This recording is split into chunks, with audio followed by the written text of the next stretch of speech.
बिस्मिल्लाहिर्रहमानिर्रहीम। अस्सलाम वालेकुम नाज़रीन कराम, मैं हूं मखदूम शहाबुद्दीन और आप देख रहे हैं मेरा फेसबुक और यूट्यूब चैनल। उम्मीद करता हूं आप सब लोग बखैर वाफियत होंगे और जहां भी होंगे अपने अहले खाना समेत खुश भी होंगे और महफूज भी।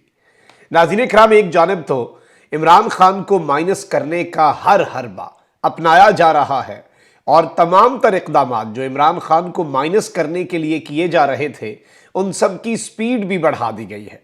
लेकिन इस सबके अंदर इमरान खान को माइनस करने वालों के साथ हाथ हो चुका है और खेल जो है वो मुकम्मल हुआ चाहता है। नवाज शरीफ और आसिफ अली जरदारी से ताकतवरों ने बहुत बड़ा हाथ कर दिया है और इमरान खान को माइनस करने की ख्वाहिश रखने वाले कहीं के भी नहीं रहे। ताकतवरों ने अपना खुफिया कार्ड जो है वो जाहिर कर दिया है। इस हवाले से बड़ी आम तरीन तफसीलात हैं जो आपके सामने रखनी है और इस वक्त कुछ और डेवलपमेंट्स भी हैं। इमरान खान साहब जो हैं उनके हवाले से आपको पता है कि बहुत से केसेस जो हैं वो मंतकी अंजाम तक पहुंचते जा रहे हैं, चाहे वो तोशा खाना के जज साहब हों जो रोज़ाना की बुनियाद पर समाअत कर रहे हैं और पाकिस्तान तहरीक इंसाफ के बेशुमार एतराज़ात के बावजूद वो बज़िद हैं कि उन्होंने ही इस केस का फैसला करना है और जल्द अज जल्द करना है। इसके साथ ही साथ साइफर वाले मामले में खान साहब की तलबी, आजम खान का साइफर के अलावा नैब के Al-Qadir university trust case 190 million pound वाले केस में पेश होना या फिर 9 मई के वाक़यात की तहकीकात में JIT का इमरान खान को कसूरवार ठहराना और इंसदाद दहशतगर्दी की अदालत में स्पेशल प्रोसिक्यूटर का ये बात बताना, ये सब कुछ इस जानिब एक बड़ा वाज़े और एक बड़ा क्लियर इशारा है कि सब कुछ मंतकी अंजाम तक पहुँच रहा है। इसमें कुछ और डेवलपमेंट्स भी हैं। नाज़रीन इकराम, एक जानिब तो पाकिस्तान की मईशत का बेड़ा गर्क किया जा रहा है, अवाम के ऊपर जो जुल्म के पहाड़ तोड़े जा रहे हैं और अवाम की क़ुव्वत ख़रीद और अवाम की आमदन कम होती जा रही है, महंगाई का जिन बेकाबू है और ये जितनी मर्जी बातें कर लें। उन्होंने IMF के मुआहदे के ऊपर लुड़ियाँ डाली और ये पहला मुझे लगता है कि दुनिया की तारीख में ये वाहिद हुकूमत होगी जिसने मिन्नतें करके एक सरेंडर एग्रीमेंट पे साइन करके IMF के सामने जो अब शराइत आई हैं वो पढ़ें, आपको पता चलेगा कि ये मुआहदा नहीं, ये स्टैंड बाय एग्रीमेंट जो है ये एक सरेंडर एग्रीमेंट है जिसने सरेंडर एग्रीमेंट साइन करके कर्ज हासिल करके और लुडियाँ डाली, कौम को मुबारकबाद दी, एक दूसरे को मुबारकबाद दी और ऐसे प्रिटेंड किया कि पता नहीं इन्होंने मुल्क के लिए कौन सा तीर मार दिया है। अब महंगाई का जिन तो बेकाबू होना है क्योंकि लिख के दिया हुआ है। IMF के मामले के अंदर भी जितनी इनकी रुसवाई हुई है, मतलब वो IMF जिसके बारे में इसहाक डार साहब बढ़ के मारते थे कि मुझे IMF का तजुर्बा है, ये है वो है, ये IMF के सामने इन्होंने नाक से लकीरें भी खींच ली फिर भी मुआहदा नहीं हुआ। ये IMF के पीछे पीछे थे, IMF के पास चल के जाते थे और एंड पे IMF जो है वो इमरान खान के पास चल के आ गया। लेकिन अब वफाकी काबीना ने बिजली 7 रुपये 50 पैसे फी यूनिट तक महंगी करने की मंजूरी दे दी है और बिजली के बुनियादी टैरिफ में 3 से 7 रुपये 50 पैसे फी यूनिट इजाफा कर दिया गया है। बिजली की जो कीमत है ये मैं आपको बता रहा हूं कि आपको इसके असरात जब आएंगे फिर पता चलेगा कि ये अवाम के साथ क्या जुल्म हो रहा है। और ज़राए का कहना है कि काबीना ने सर्कुलेशन के जरिए समरी की मंजूरी दे दी है। हुकूमत ने बुनियादी कीमत में इजाफे की दरखास्त national electric power regulatory authority जो है नेपरा उसमें दायर कर दी है। नेपरा वफाकी हुकूमत की दरखास्त के ऊपर समाअत के बाद फैसला करेगी। नेपरा के फैसले के बाद वफाकी हुकूमत इजाफे का नोटिफिकेशन जारी करेगी और इतलाक जो है वो 1 जुलाई से करने की तजवीज़ है। मतलब जो बिजली आप इस्तेमाल कर चुकी हैं वो महंगी होगी। 100 यूनिट वाले घरेलू सार्फिन के लिए बिजली 3 रुपये फी यूनिट महंगी करने की तजवीज़ है। 101 से 200 यूनिट वाले सार्फिन के लिए बिजली 5 रुपये फी यूनिट महंगी करने की तजवीज़ है और 201 से 300 यूनिट वाले सार्फिन के लिए बिजली इससे भी ज़्यादा, यानी इसी तरह से ये आगे बढ़ती जाएगी और 400 से 700 यूनिट वाले जो हैं उनके लिए बिजली 7.5 रुपये महंगी करने की तजवीज़ है। और नेपरा रवा माली साल के लिए बिजली के टैरिफ में इजाफे की मंजूरी पहले ही दे चुका है, ये उससे एडिशनल है। ये भी आप ज़रा ज़हन नशीन रखिएगा ये वाला नुक्ता भी कि ये उससे इजाफी वाला है। और अब जो नाज़रीन कराम इस वक्त सिचुएशन बन चुकी है, अगर आप मुल्क की हालत देखें और मुल्क के साथ जो इस वक्त खिलवाड़ हो रहा है, ये खिलवाड़ देखें तो आपको समझ आ जाएगा कि इस वक्त अवाम जो है वो किस कदर भरी पड़ी है। अवाम बिफरी हुई है, अवाम भरी पड़ी है और अवाम के साथ जो इन्होंने जुल्म किया है और अब ये ढोंग तमाशा करेंगे। इनमें से कुछ लोग जो हैं, कुछ पार्टियां जो हैं वो कहेंगी कि हम तो इस हुकूमत में थे ही नहीं, सारे मज़े लेने के बावजूद भी पीपल्स पार्टी भी कौम को पागल बनाने की कोशिश करेगी। ये सब कुछ, ये पूरे का पूरा तमाशा जो है ये भी होना है हमारे सामने। अभी और भी बहुत से तमाशे होने हैं, कौमी असम्बली की तहलील और निगरान सेटअप पर मुशावरत का तमाशा भी होना है, जबकि सबको पता है कि ये फैसला किसका होगा, किसने इन्हें हुक्म दिया, तो उसके बाद इनकी मुशावरत धरी की धरी रह जाएगी। और कहाँ पर पहले चीज़ें जो हैं वो फाइनलाइज हो चुकी हैं, लेकिन अब इसमें आप देख लें कि सूरत हाल क्या है। अच्छा भाई, दूसरी जानिब एक और बहुत बड़ी डेवलपमेंट है जो आपके सामने रखनी है। महकमे दाखिला पंजाब ने 9 मई को जिनाह हाउस और दीगर हसास तनसीबात के जलाओ घिराव केस की दोबारा तफ्तीश के लिए एक और JIT तश्कील दे दी है। 5 रुकनी JIT के सरबराह DIG इन्वेस्टिगेशन इमरान किश्वर होंगे। नोटिफिकेशन के मुताबिक नई JIT के मेंबरान में SP investigation city division doctor Raza Tanveer, SP AVLS Lahore Rana Zahid Pervez, ASP Taimur Khan और इंचार्ज इन्वेस्टिगेशन थाना फैक्ट्री एरिया इंस्पेक्टर सरवर शामिल हैं। जलाओ घिराव केस में कत्ल, इक़दाम कत्ल और दहशतगर्दी समेत दीगर दफात शामिल हैं। नई JIT केस की दोबारा तफ्तीश करेगी। 9 मई को चेयरमैन इमरान खान की गिरफ्तारी के बाद PTI के कारकुनों का एक एहतजाज हुआ, फिर उसके बाद एक जलाओ घिराव का एपिसोड हुआ, उसके बाद से जो चीज़ें हैं वो आपके सामने हैं। अब पिछली JIT जो है वो इमरान खान साहब को कसूरवार करार दे चुकी है, तो अब नई JIT से आप क्या उम्मीद कर रहे हैं?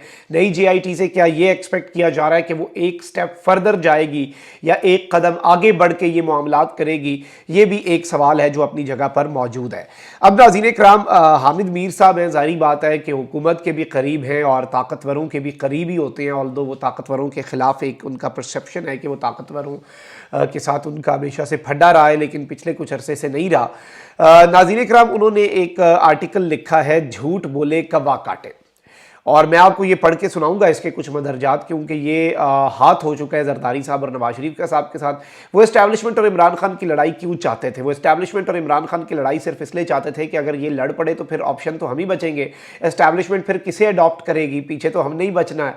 अब वो वाली ख्वाहिश इनकी ख़त्म हो चुकी है। हामिद मीर साहब लिखते हैं कि अजीब ज़माना आ गया है, सच बोलना एक खूबी नहीं बल्कि बहुत बड़ी खामी बन चुका है, क्योंकि सच बोलने वाले अक्सर औकात हार जाते हैं। झूठ बोलने वाले आपको लाजवाब कर देते हैं। आप भी अपने इर्द गिर्द ऐसे लोगों को जानते होंगे जो अपने झूठ से आपको लाजवाब कर देने की महारत रखते हैं, और उनका सफ़ेद झूठ आपको खामोश कर देता है। झूठ बोलने वाले जीत कर बिहार जाया करते हैं, इसलिए एक मुहावरा मशहूर है कि झूठ बोले कौवा काटे। सच ये है कि हमने आज तक किसी कौवे को झूठों को काटते हुए देखा नहीं, लेकिन खदशा है कि जनाब परवेज़ खटक को कोई कौवा ज़रूर काटेगा। परवेज़ खटक ने पिछले 1 साल में कम से कम 100 मरतबा ये बयान दिया कि वो इमरान खान के साथ धोखे और बेवफाई का कभी सोच भी नहीं सकते। उन्होंने बार बार कहा कि वो खान साहब का साथ कभी नहीं छोड़ेंगे। जब भी परवेज़ खटक बड़े एतमाद के साथ अपने गिट्टे जोड़कर इमरान खान के साथ वफादारी का ऐलान करते तो हमें मिर्ज़ा गालिब याद आ जाते, जिन्होंने फरमाया था कि तेरे वादे पर जिए हम तो ये जान झूठ जाना कि खुशी से मर न जाते अगर एतबार होता। एक तरफ परवेज़ खटक बार बार इमरान खान के साथ वफादारी की डगडगी बजाते रहे, तो दूसरी तरफ हम मुसलसल ये दावा करते रहे कि खटक साहब बहुत जल्द PTI छोड़ेंगे। मैंने परवेज़ खटक के इरादों पर 9 मई से पहले तबसरा शुरू किया था। 9 मई के बाद परवेज़ खटक ने तहरीक इंसाफ में नकब लगाने के लिए मेल मुलाकातें शुरू की, तो 3-4 साबिक़ वज़रा ने मुझसे पूछा कि आपको कैसे पता था कि परवेज़ खटक नई पार्टी बनाने जा रहे हैं? मैंने पूछा कि क्या हुआ, तो उन साहिबान ने कहा कि मौसूफ ने हमें इमरान खान का साथ छोड़ने के लिए कहा है। जिन लोगों ने मुझे खटक साहब के इरादों के बारे में बताया, उनमें से किसी ने भी अभी तक उनकी पार्टी में शमूलियत इख्तियार नहीं की, और ये हजरात जहांगीर तरीन की इस्तेहकाम पाकिस्तान पार्टी में भी शामिल होने के लिए तैयार नहीं है। मतलब आप समझ जाएंगे कौन लोग हैं। इस्तेहकाम पाकिस्तान पार्टी के सामने आने के बाद मैंने एक दफ़ा फिर कहा कि परवेज़ खटक अपनी नई जमात बनाएंगे। मुझे हैरत हुई कि परवेज़ खटक साहब ने अपनी नई जमात बनाने के ऐलान से 2 दिन कबल भी तरदीद की और बयान जारी किया, और अगले ही दिन एक मफरूर दोस्त का फ़ोन आ गया, उसने भी अपनी दास्तान गम सुनाई, और इस तरह की कुछ बातें इन्होंने लिखी हैं। अब नाज़रीन कराम ये लिखते हैं कि इमरान खान ने सब कुछ जानते हुए नाअहल और कमज़ोर अफराद को 2 सूबों का वज़ीर आला बनाया। मुश्किल वक्त में इन 2 साबिक़ वज़राए आला को इमरान खान के साथ खड़ा नज़र आना चाहिए था, लेकिन इन दोनों ने खान साहब के साथ वही कुछ किया जो खान साहब क्रिकेट और सियासत में अपने बहुत से मोहसिनों के साथ करते हैं। ज़ाहिर बात है हामिद मीर साहब तनकीद नहीं करेंगे खान साहब पे, तो कैसे चलेगा। अच्छा जी, अब ये लिखते हैं जो इम्पॉर्टेंट इन्होंने नुक्ता लिखा है, और जो मैं समझता हूं कि हाईलाइट करके रखना चाहिए वो ये है कि जहांगीर तरीन और परवेज़ खटक की नई पार्टियां दरअसल शहबाज शरीफ, आसिफ अली जरदारी और मौलाना फजलुर रहमान के लिए भी खतरे की घंटियां हैं। यानी ये इमरान खान के लिए थ्रेट हो ना हो, लेकिन ये इन तीनों के लिए एक बहुत बड़ा थ्रेट है और खतरे की घंटी है। इस्तेहकाम पाकिस्तान पार्टी पंजाब और परवेज़ खटक की पार्टी खैबर पख्तूनख्वा में एक ऐसी सियासी ताकत बनने की कोशिश करेगी जिसके बगैर पार्टियां ना अपना मनपसंद वजीर आला ला सकें और ना ही अपना मनपसंद वजीर आज़म ला सकें। यानी ये दोनों पार्टियां ना सिर्फ अपने अपने सूबों के अंदर, यानी IPP जो है वो पंजाब सेंट्रिक और जो परवेज़ खटक साहब की पार्टी है वो KP सेंट्रिक, और इनका मंसूबा ये है, मंसूबा कामयाब होता है या नहीं ये तो बाद की बात है, क्योंकि एक मंसूबा अल्लाह की ज़ात भी बनाती है, लेकिन इनका मंसूबा यही है कि ये वज़राए आला जो है इन दोनों सूबों के, उनमें भी ये एक डिसाइसिव रोल प्ले करें और ना सिर्फ ये वज़ीर आला और फिर अल्टीमेटली वज़ीर आज़म बनाएं, बल्कि वज़ीर आला और वज़ीर आज़म को चलाएं भी। कुछ अर्सा कबल बलोचिस्तान अवामी पार्टी के लोग जो पीपल्स पार्टी में गए थे वो भी वापस बाप के पास जा रहे हैं। ये एक बहुत बड़ी बात है। यानी जरदारी साहब के साथ जो हाथ हुआ है, यानी जरदारी साहब को एक ऑप्शन के तौर पे देखा जा रहा था और बाप पार्टी के बलोचिस्तान में बहुत से लोग जो हैं वो धड़ाधड़ पीपल्स पार्टी के अंदर जा रहे थे, जिसमें बहुत से लोगों के लिए निशानियां थी, लेकिन अब वो लोग वापस जो है वहां से जा रहे हैं, कहां पर, वापस बाप पार्टी में। शायद इसीलिए मुस्लिम लीग नून और पीपल्स पार्टी मिलकर ऐसी निगरान हुकूमत लाना चाहती है जो 2023 में इलेक्शन करा दे और इलेक्शन को 2024 तक ना खींचे। पावर पॉलिटिक्स की बुनियाद सच नहीं झूठ होता है, और पावर पॉलिटिक्स वफादारी की शिकस्त और बेवफाई की जीत का नाम है। पावर पॉलिटिक्स में सियासतदान जीत जाते हैं और अवाम हार जाते हैं। बेबस अवाम सिर्फ यही दुआ कर सकते हैं कि उनके साथ झूठ बोलने वालों को एक दिन कोई कौवा जरूर काटे। और ये जो इन्होंने बात लिखी है नाज़रीन इकराम, ये बड़ी इंपॉर्टेंट है और इसमें वही बातें हैं जो मैं आपके सामने खुल्लम खुल्ला, अब इन्होंने इस चीज़ का एतराफ़ किया है और ये एतराफ़ भी आप समझे ना कि ये पीपल्स पार्टी और नून लीग के कंसर्न्स जानने के बाद ही इन्होंने किया होगा।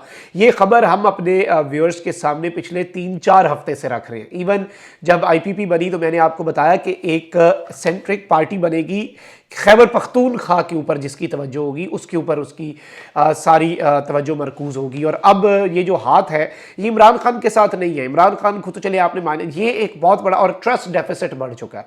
वही बात है, कोई किसी दूसरे के ऊपर एतमाद करने के लिए तैयार नहीं है। और बिलखुसूस जरदारी साहब के लिए सबसे बड़ा शौक IPP और इस ये PTI पार्लियामेंटेरियंस का जो ढोंग है, इससे भी ज़्यादा बाप पार्टी के जो लोग वापस जा रहे हैं, ये भी बहुत वाज़े बड़ा क्लियर है कि ये दोनों जो हैं, इन दोनों पार्टियों के ऊपर शायद इस्टेब्लिशमेंट मुकम्मल तौर पे अपनी बेट्स ना लगाए और इनका अगर कोई बंदा वज़ीर आज़म बना भी तो वो कंट्रोल होगा, उसकी गर्दन पे हाथ होगा और ये ग्रुप्स वज़ीर आज़म बनाएंगे भी, चलाएंगे भी और उसे घर भी भेज सकेंगे। अपना बहुत ख्याल रखें। अल्लाह निगहबान। पाकिस्तान जिंदाबाद।